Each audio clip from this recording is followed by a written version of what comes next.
So I think we have perspectives that we all have to put ourselves through. And if you're not checking yourself, like you were feeling down a little bit today because it's like you got punched in the face. But Yeah. if you really put it in perspective, Yes. it's not a big deal Big time. because you're going to make it back 10 times. You just have to have the right attitude. This is Vinney Chopra, Vinney Smile Chopra. Thank you for following me on social channels, listening to my podcast, YouTube channel, all the different channels, and also liking the podcast. Please give us a 5-star review, subscribe to it, share the content. My blogs are there. Please watch them too and read them. Also, YouTube channel, all the different ones. My Vinney and Beau show on Friday at 9 a.m. Pacific every week. And also Abundance Mindset with Vinney and Walter Amarello on Thursday live. Please enjoy this show. Thanks again for everything. God bless you. Hi guys, this is Vinney Chopra and Beau Eckstein, Vinney and Beau show. We come to you every Friday, 9 a.m. Pacific. Today the market is tumbling. Dow is down over 1,000 points. Nasdaq is down 452 points. It's killer. Yesterday was a very bad day also, and a lot of things are happening in the turmoil. Maybe we are getting into recession. And the thing is, it's election year. What should an average investor look at and how we should really deal with this? That's what Beau and I are going to talk about it. I hope you stay with us and let's All right. So we were talking before we went live here. And here's a key takeaway. We were just talking. More than 1 in 4 Americans, 28%, have savings below $1,000. This is the case for 32% of Gen Z, followed by millennials at 31%, Gen X at 27%. So essentially, more than 25% of people in America have less than $1,000. What does that mean? With rising costs of living and everything, I would probably say 30-40% of people, if they had a car problem, transmission went out, they could not go write a check from their bank account, right? Because they don't have it in there. I think we're at an all-time high right now in credit card debt. Sad. We got trillions of dollars of PPP money and idle money from the government when COVID happened. And now it's the EDIL loans, people have to pay back. And now I'm seeing posts that everybody's trying to not pay it back. And they're like going in and getting deferments again, right? They lent that money out at 3.75%. There's trillions of dollars out. So I think that we have a huge default rate. Wow. I'm glad I didn't buy. No, it was actually a pretty good thing to get because it was like, if you got $1 million or $2 million for your business or 500 grand, and you use that money to I saw a lot of people actually expand their businesses by getting that money. There was billions of dollars of fraud between PPP and idle, but actually the people that used it for the good and not just blew it, they've 3 or 4x where they were at. So it was a good use of funds. But most people don't have financial responsibility. Wow. Right? They have money in their account, they go out and they blow it. It's a scary thing that 30% of Americans don't have more than $1,000 in savings or reserves for rainy days. With the election And Beau, you just mentioned about this family. We don't want to say who they are, but you want to share that? So this couple makes combined on their W-2s $550,000 a year. Yes. And they told me it was hard for them to save money. Wow. So if you really look at it, if you're W-2'd, you're pretty much getting taxed at the worst possible rate you can. That's why I preach everybody should own some sort of small business, even if you. The best way to do it early on is to keep your high-paying W-2 and own different businesses and different real estate vehicles that you can use to offset the W-2 income. That's the best way to go about it. There's different investments. Like if you invest in active businesses. So if you invested in a boutique motel, for example, or you were active in a residential assisted living, these are businesses that potentially you can do cost segregations, and that could have an impact because they're active business. Now, I'm not a CPA or tax accountant, but these are things I would be looking at. At the end of the day, if you can figure out how to defer or offset your taxable income every year legally, then that's what you should be doing.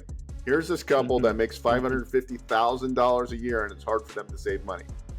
I don't know how many people in the United States make $550,000. It's a very small percentage. So That being said, it makes sense that Yes. 30% of the people don't have more than $1,000 in their account. That's why the rich get richer and the middle class is evaporating. And so if you don't want to evaporate, what you can do is you got to be relentless, resilient, and you got to realize that you got to do what it takes. So I had a talk with a guy that was 36 years old, and he got a job now. He's doing fairly good. He makes, I think, about $100,000 a year, and his wife makes $80,000. They live in Chicago. And I'm like, look, you need a plan, or 10-year plan. So the time he's 10 years would be 46, 50. You want to be able to financially retire by then. Not saying that you're going to, but you want to be financially free by the time you're 50. And so add up your expenses. What does it cost you to live? This is a simple equation, I think. What does it cost you to live? If it costs you 8, 10, I know some people that are 23 or 30 grand a month is their, with their mortgage and everything. Probably there's a lot of people that are a lot more than that. But the average American, I don't know what it is, but add up all your rent, your insurance, your money for food, classes, entertainment. What does that equate to each month? And let's just say it's $10,000. Your first goal in life is to try to rebuild something so every month you have that 10,000 coming in. So you want to build that recurring revenue stream so you can replace your monthly expenditure. And then you start getting a little bit of financial freedom, and that's the goal. And then you keep on adding, appreciating assets and things that can offset your earned income. And that's how I think you're going to become financially free. And that's what we have to be relentless about doing. I wasn't relentless about being a good investor when I was younger. So I'm going to do my best to first of all, I'm going to start an account for my son right now. I already did. And every month you put a little bit of money. Even if you don't have a lot of money, you start putting $20, $50 a month into that. Be consistent. And then set up multiple accounts. Every month I'll put 500 or 1,000 into I invest in merchant cash advances, which I can do pretty good revenue. If you diversify, you can get kind of crazy returns, 20 or 30%. So I'm in a syndication. So every merchant, like business owner that needs cash, we give them advances of future earnings. It's not a loan. So we debit from their account weekly. And that from ACH. I see. Lots of people need to dip into MCAs. It's very expensive money though, because if we front $100,000, they basically pay back $145,000 in 6 or 7 or 9 months. So your annualized return could be 80 or 90% on these deals. And each week I get money back in my account. So I put a little bit of money into that nest egg. And then the money that I get paid back weekly, I just keep reinvesting into other MCAs. Right? That's one. And then what else do you invest in? If anybody would like to find out more, do reach out to Beau or to me. Beau. Also, we talked about legally, we should be always looking at and get financially information-wise savvy so that you could reduce taxes legally. That's the big part of it. If you're paying 40% taxes with federal and state together, or 37%, so 1/3 or 40% of the time every year we are paying, just working to pay taxes. Myself, about 50%, I used to, but going into real estate and other stuff. Okay, now you have to recapture, but you can zero many years. I remember years ago you made several $1 million and you were like, what up? Hey, I made this much money, but I had X amount of millions in depreciation, right? I never would have thought that I would find like taxes interesting, but I do now because it's a third of the equation of financial freedom. And so one of the CPAs I work with, he said, Beau, you get to a point, if you're W-2, it really doesn't make sense to make more W-2 income because the time it takes to work those extra hours and the amount you pay in taxes. Just like this couple that makes $550,000 a year. He started working overtime to try to make more money. And he was like, I'm not making more money. I'm just working more. The tax code was meant for small business owners. So if you understand the playbook, you can win. And the crazy thing is that the majority of people don't understand the playbook, and they need to. Yeah. Or they don't take time. They don't take time. I think that's the biggest fallacy. It all boils down to us to figure out how to find time to understand a little bit better the alternative investment vehicles that doesn't cost too much money. It takes time and effort, but you figure it out. You are able to look at some modeling, like you and I talked about, in franchises, Do you have your smaller when you went to investment. Huh? university? You Go have a ahead. bachelor's or master's? I forgot. Just a bachelor's. A master's Okay. in business administration. I have bachelor Okay. in So you're mechanical highly engineering. educated. Yeah. And my question to you is, did you know any of this stuff Yeah. through the university? Did you learn about any of this? I didn't go No, to college. no, I didn't go to nothing, college, but I nothing, take more nothing, classes than nothing. anybody, and I continue to learn. I learned it from the School of Hard Knocks, knocking on doors, got into selling door to door, all that, and then getting into the circle where my friends were investing in real estate. When we moved to California, I didn't know what real estate was. I just knew you could buy your home by putting money down and you live in it. But rental market was something that opened up avenues, and that's what everybody should look at. It's how you really like people are doing so well in Airbnbs, and they are doing in renovations and flipping and have a side hustle. And of course, residential assisted living, I'm very big on it now, and I'm teaching and all that. But the key thing is you got to find the side hustle, and that's what you're helping. You're helping so many people who can get into franchises, different franchises. And This, I just right? think Yeah. I tell everybody you should devote a few hours a week to learning strategies, to listening to webinars, to like go, oh, okay, Yeah. like I didn't know I could own a short-term rental, and that's considered an active business, and I might be able to do this. What this thing called the cost segregation is on a long-term rental. Learn these strategies, and then go find Yeah. CPAs that you can ask the right questions to, and then figure out, okay. And now Hmm. instead of you having to Yeah. pay 50 grand in taxes this year, you don't, and you take that 50 grand and you buy it, you put it into vending or you put it into buying a franchise. And then you learn about good debt. Like good debt is Hmm. I'm going to get SBA financing to Yeah. finance the majority of this business, up to 90% of this Yes. business. I might even get the seller to Yep. carry back a portion. I come in with 5%. I can go buy a business, right, with very Yes. little out of pocket.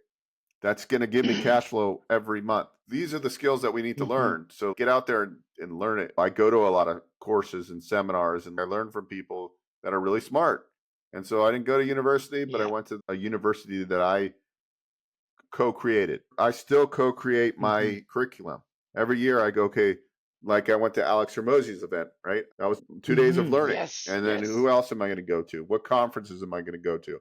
And then what am I going to actually implement? That's how I learned how to use AI. That's how I learned about I showed you Hmm. Gamma, which puts together presentations because I'm getting Yes. around people that are Yes. doing things that are cutting edge, smart, and then I take what I've learned from them and then I implement. Because if you don't implement, you're not going to get any advantage of just learning. You can't just sit there and learn. You have to actually go out and implement and go, okay, how can I actually use this strategy to be successful? If you would have studied residential assisted living and you wouldn't have bought your first one, you would have never done it. Or if you wouldn't Yeah. have learned about multifamily, you would have never Totally. bought your first deal. And if you would have never learned about syndication, you would have never raised a Totally. dollar. So, like, we have to take these steps and you have to jump in and Yep. do it. And that's the only way you're going to get ahead. And if you're one of those people that has less than That's a the thousand only dollars in way. your account right now, you guys got to take massive action, even if Hmm. that requires you bootstrapping some kind of home service business. That's what I would be doing right now. Like I would be relentless. And even to this day, I go, I'm behind where I wanted to be financially for me. And so I need to be relentless to get to where I want to go. And so if you're not, then you're probably not going to hit your goals. You hit the nail on the head, but what you're saying is action. We can feel bad about the situation we are in, and we can be looking at it. In the last 5 years, nothing changed, and last 1 year, nothing changed, and I'm in a worse situation, or I'm just degrading, I'm stressed out, and this and that. But you got to take action. You got to learn. You got to be open-minded finding time to learn the skills and get information so that you could to a Also, better too, you got to place. stay So that's hard. I would say for Vinny, right? Because now yeah. life's a little bit more easy than it was for him. Go back to when you were 5 or 6 years old and you were living in an Oh apartment with man, 11 people, and it was a one one bedroom. It was like bedroom. 350 square Yes, feet. You had one bathroom for all these people. yes, You had no money. Like yeah. your life has changed, but I would go back to that pain. And that's why I do think Hmm. if you look at when people come to our country, immigrate here from places like India, it seems like they excel Yeah. because they didn't have it as easy as somebody that was born in America. And so I think Hmm. people get soft because it's easy and they don't have to do much. If you look on social media right now, everybody's complaining about the Olympics and this and that. You know what? Like, guys, go out and do Mm. something. You got too much time on your hand and your life's too simple, and you're complaining because you haven't done Yeah. anything with your life because you're too busy fixated on what everybody else is doing. So I just think about that. Like I think about, okay, this guy lived in one bedroom apartment with 11 people. Like I won't even share a bathroom with people. Like I'm picky, right? And so I think we have to put things in perspective. You were telling me the stock market, you got crushed. You lost several $100,000 maybe in the last day or two, which is very painful. But if you really look at Hmm. like your life versus Yeah. somebody that comes from a third world country that can barely get fresh drinking water, Yeah. right? Like it's all perspective, and it's also It's all layers too. perspective. Like I was just thinking about it. Like I was like, yeah, I could make a lot of money doing this franchise business. And then then I started thinking about people that created software, I, SaaS, right? So there's levels to financial freedom. So I'm like, what about the guy that I invested in ConvertKit, which is what I use for my newsletter? And I think I pay like maybe Uh-huh. $100 a month or Yep. more for that. And then I'm like, how many Hmm. users do they have? And they have 600,000 users or something crazy like that.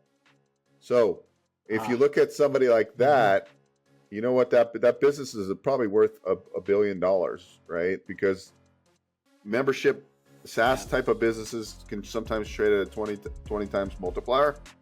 So we all have our Hmm. perspectives. Hmm. So Vinny, you had a perspective when you lived in this little apartment. Now you have a different perspective. But sometimes I think we have Yeah. to go back to our old perspectives.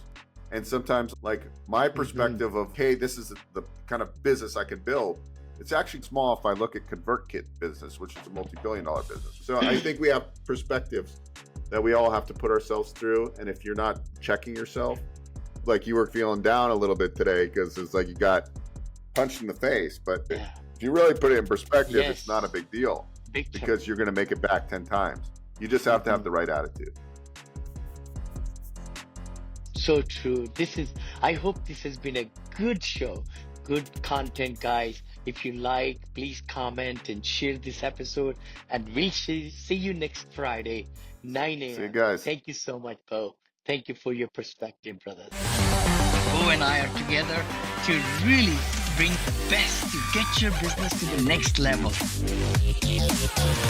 do me a favor, subscribe and share. I really appreciate it. And I look forward to connecting with you in the future.